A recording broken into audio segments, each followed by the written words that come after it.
Good morning, students. Today we shall start with the third part of your French Revolution. We had our first part and second part sessions in our previous classes. So let's proceed. Take a look at our first slide. It is titled as The Outbreak of Revolution. First point को देखेंगे. The grievances of the third estate continued, and gradually their demands were listed in some 40,000 letters. तो जैसा कि आप लोग इस point में देख सकते हो और बाजू में दिए हुए फोटो में भी आप देख सकते हो कि थर्ड स्टेट जो कि फ्रांस का सबसे नीचे हिस्से का स्टेट था, नीचे तबके के लोग रहते थे उसमें, उन लोगों का जो गुस्सा था, उन लोगों का जो कंप्लेंट्स था वो ग्रेजुअली बढ़ते जा रहा था। और इसको जताने के लिए उन्होंने क्या किया, उन्होंने चिट्ठी लिखना चालू किया। और जब सारी चिट्ठियों की गिनती हुई तो देखा गया कि थर्ड स्टेट के लोगों ने लगभग 40,000 चिट्ठियां लिखी हैं अपने अपने गुस्से को, अपने अपने विरोध को जाहिर करने के लिए। अब सेकंड पॉइंट पे आते हैं। On June 20th they assembled in the hall of Versailles. और 20 जून को क्या किया, जितने भी थर्ड स्टेट के लोग थे उन्होंने वर्साइलिस नाम का जो जगह है वहाँ पे एक इंडोर टेनिस कोर्ट था, वहाँ पे वो सारे लोग एक साथ इकट्ठा हुए। थर्ड पॉइंट पे आते हैं। They declared themselves as a national assembly and didn't disperse till they had drafted a constitution that would severely limit the powers of emperor.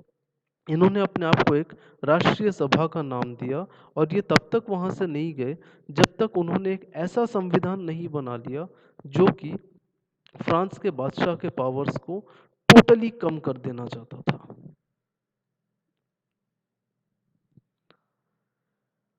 Next slide में आते हैं। फर्स्ट पॉइंट देखेंगे इस स्लाइड का। Louis 16 reluctantly accepted the recognition of National Assembly and accepted that from now on there will be a check on his powers as an emperor. Louis 16 ने बेमन से ही सही national assembly जो राष्ट्रीय सभा थी उसको मान्यता दी और साथ में ये भी माना कि अब से फ्रांस के बादशाह के तौर पर उसके पास जितनी भी पावर्स थी उस पे एक सभा चेक करेगी, कंट्रोल करेगी या फिर उस पे नजर रखेगी। On 4th of August, the Assembly passed a decree abolishing the feudal system of taxes and obligations. 4 अगस्त को क्या हुआ, इस राष्ट्रीय सभा ने एक नियम निकाला जिससे फ्यूडल सिस्टम मतलब जमींदारी सिस्टम के अंडर में जितना भी उनको टैक्स लगान पे करना पड़ता था, इन सारी चीज़ों पे रोक लग गई। और जितने भी ऑब्लिगेशंस मतलब कर्तव्य थे राजशाही के प्रति, इस पे भी लोगों के ऊपर से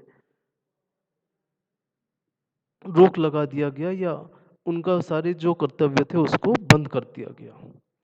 from now all the titles were एबोलिश्ड and the lands own by the church वर एबोलिश्ड। अब से क्या हो गया, जितने भी टाइटल उपाधि थी जैसे कि जमींदार, सर्फ्स, इन सब को हटा दिया गया और चर्च के पास जितने भी जमीन जायदाद थी उसको भी नेशनल असेंबली ने अपने कब्जे में कर लिया।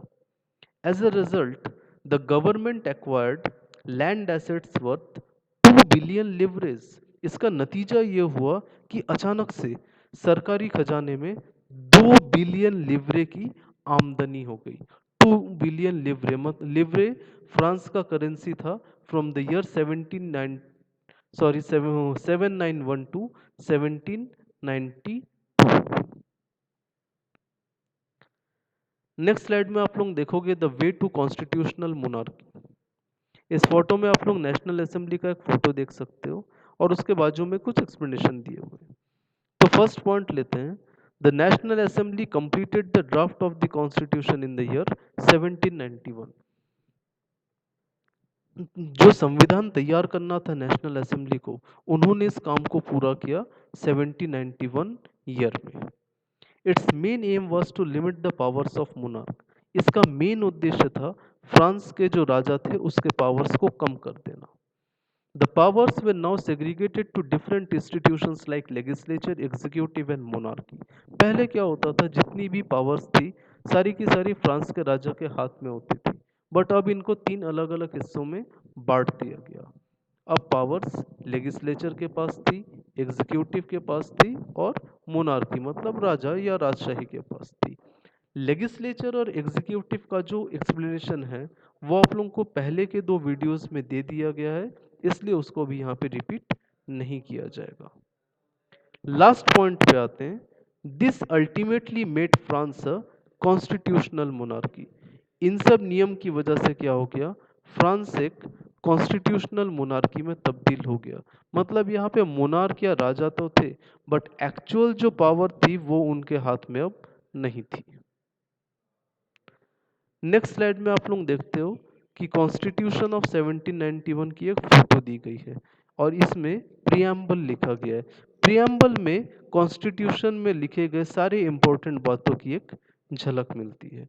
तो इसी के साथ आपका पार्ट 3 खत्म होता है और आशा करता हूँ कि आप सभी को ये वीडियो पसंद आया है, आप लोगों को एक्सप्लेनेशन क्लियर है।